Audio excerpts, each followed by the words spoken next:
What's up, guys? We are back with another one of our favorite segments, Pitch Meeting. I know you like these, Linda, right? I love this series. And also, this one is a Home Alone. And you know, Yay! Christmas is fast approaching, the holidays are almost here, and I feel like Home Alone is one of those classic I Christmas literally movies. have to see that movie every year. Really? Yeah. Then how come you haven't seen it with me, huh? I don't know. Huh? I don't know. But... I don't know. You say you have to see it every year, but you haven't seen it with me. I don't know. Somebody's lying. You're caught. You got caught. I watch it every year, every single time. Yeah. Anyway, let's get right to this. You got caught. Oh my God. I was told you had a movie idea for me. Yes, sir, I do. See, last month my wife and my brother went on vacation together alone. Oh my God, I'm so sorry. No, what? Don't be sorry. They accidentally forgot me at home. Are you sure that's what happened? Forgot me at home. Well, yeah, of course. Why else would they not bring me on a vacation to Paris? All right. I mean, okay. And so, I got to be home all alone. That's great, buddy. It was great. I ate candy. I watched movies. I went grocery shopping all by myself. Okay, to be honest, I'm not getting what the movie idea is, and I'm getting a little sad. Right, so I was thinking, I'm having such an amazing time. Imagine if this happened to an 8-year-old kid. You want to make a movie where a child's wife cheats on him? What? No. I want a kid to be accidentally left at home while his family goes on vacation. I guess my question is, how would that ever happen? Well, his family leaves on a vacation and they don't realize he's not with them. Yeah, but okay, it just seems like a really improbable thing. Oh, yeah, True. I'm well aware. Okay, True. So, well, I was doing some research and there's this thing in storytelling called the suspension of disbelief. What's that? They say that the audience sacrifices realism and logic for the sake of enjoyment. Oh, so the audience will kind of just overlook unrealistic things? Right, so I think if we exploit that to like an extreme level, we're good. Huh.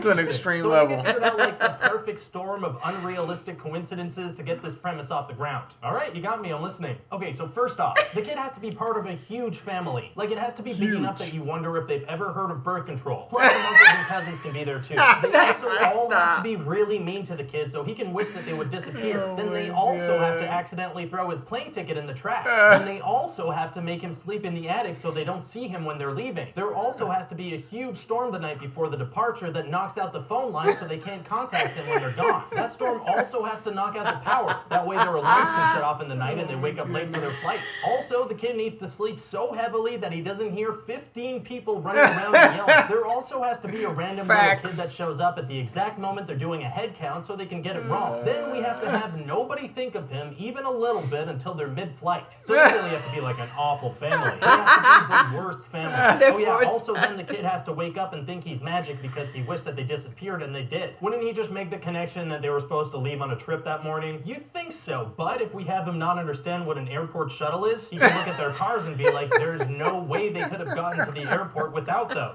So he magically erased his family from existence? Right. So just to be clear, we need to have all those extremely unlikely scenarios play out one after the other just to get this kid alone at home by himself. That's right. And this suspension of disbelief. Right, with that, people will just be okay with all of that. Apparently, yeah, all of that. So true. All of that. So yeah, true. Pretty cool, right? Well, then awesome. All of that. So tell me more about this kid, Kevin McAllister. Well, you know how his family is the worst? Yeah, I imagine he's like the only nice one in the family. Oh no, he's also the worst. Oh, he is? Yeah, he calls his mom a dummy and he's really snarky with everyone. He's also unable to pack a suitcase, like it's the end of the world for him to do that. And how does he get over the trauma of the situation? The trauma? Well, I mean, in Kevin's mind, he's essentially just killed his family with a wish. I imagine it's going to be hard for him to come to terms with. Actually, super easy. Barely an inconvenience. Really? Well, I probably should have mentioned before that Kevin is a psychopath. Oh yeah. We're talking complete disregard for the physical and emotional well-being of everyone he comes across in his life.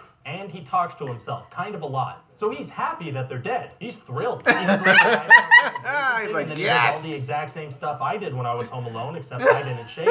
Does anything else happen, or do we just watch a kid go crazy at home by himself? Well, I'm glad you asked, because that's where things get really interesting. How's that? Well, it turns out that two burglars have their hearts set on breaking into the McAllister house. So why this house in particular? One of them mentioned something about it probably having some VCRs. VCRs are great, and they always will be. So these guys think that the house is empty because they've been casing the joint. Oh no, but Kevin finds out that they want to break in. So he calls the cops. No. Well, eventually. Eventually, why not right away? Because of the psychopath thing. Oh.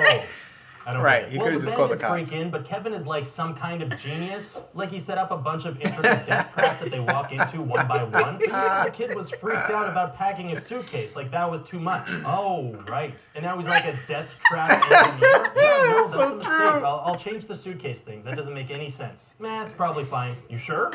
It's no problem. I can change it to something that makes the whole death trap engineer make sense. Nah, keep the suitcase thing. It's all good. Okay, so he's too stupid to pack a suitcase, but he's great at traps. So what happens with the robbers? Well, they somehow survive a bunch of very, very fatal injuries. I know. Yeah, and in the middle of the robbery, it seems like they forget that they wanted to rob the house, and now they just want to murder this child. It becomes about murder. It seems that way. Because at a certain point, Kevin just leaves them alone in the house, and they don't take anything. Just focused on the kid, no more VCRs. It's so true. So at the end, they get arrested because they tried to break in and murder a child. It's very dark. And then overnight, he manages to clean up all the It's a traps, Christmas including some movie. stairs covered in tar. And then his family comes back the next day and immediately ignore him again.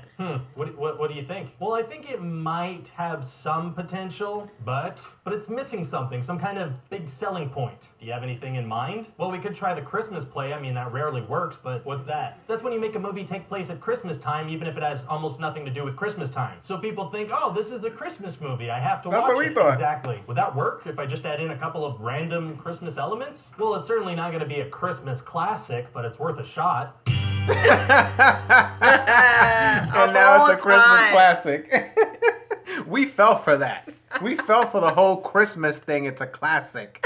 Because now I want to watch it again. I want to watch it. Yeah, I watched it probably like 5 years ago. The last time. Oh, I thought you watched it every year. Well, I used to watch it every year because Uh-huh. like it used to be it's one of those movies that is on TV like All the on time. Christmas all the time. On the So holidays. like you just randomly like but you never watch it. I watched it completely, but then it's a lot of times when you watch half of it. Man, now that they really broke it down, there's a lot of silly things in this movie. It never really occurred to me, the whole packing a suitcase, but then he could build all these traps.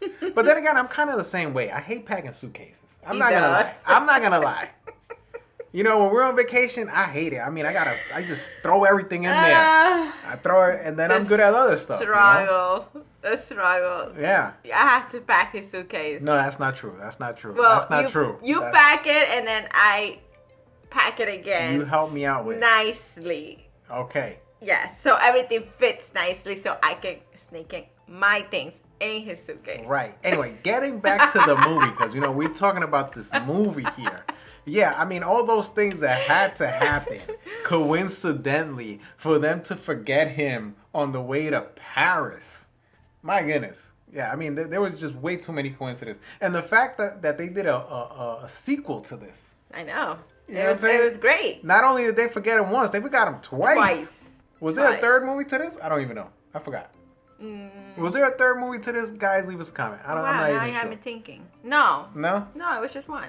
It was one. No, it was at least one two. Him and at least two. Yeah, it was two. I'm sorry, not one. Two. Yes. And Right. then the next one is in New York City. He gets in the plane, but he gets in the wrong plane. Oh my gosh. So he ends up in New York instead of like I think California. They're supposed to go. Oh. Okay. Yeah, I'm seeing a pitch meeting here. Home Alone 2. Yes. Lost in New York. So we have to do that. Well, that's the next one. But I feel like I gotta rewatch that movie. I totally forgot it. It Really? was so long ago. Oh, I gotta know rewatch those it. Anyway, guys, what'd you think about this pitch meeting? Let us know. Leave us a comment. Is it a Christmas classic? I think it's a Christmas classic. I totally think it's a Christmas I classic. think so. That and Die Hard. Die Hard, Christmas classic. But Die Hard literally has nothing to do with Christmas. Die Hard is a Christmas classic. That's it. Nothing. It's just Oh my God. Are you saying Die Hard is not a Christmas classic? Guys. No. Guys, let her know. Die Hard is a Christmas classic. I was like, the only reason why it's a Christmas movie is because it's like a Christmas party in the building. That's it. Just the way you can watch Home Alone every year, I can watch Die Hard every year. Please. Let's make it happen. We're going to make it happen. We're going to rewatch it. Yeah. Anyway, guys, thanks for watching. See you guys in the next one. Peace. Bye, guys.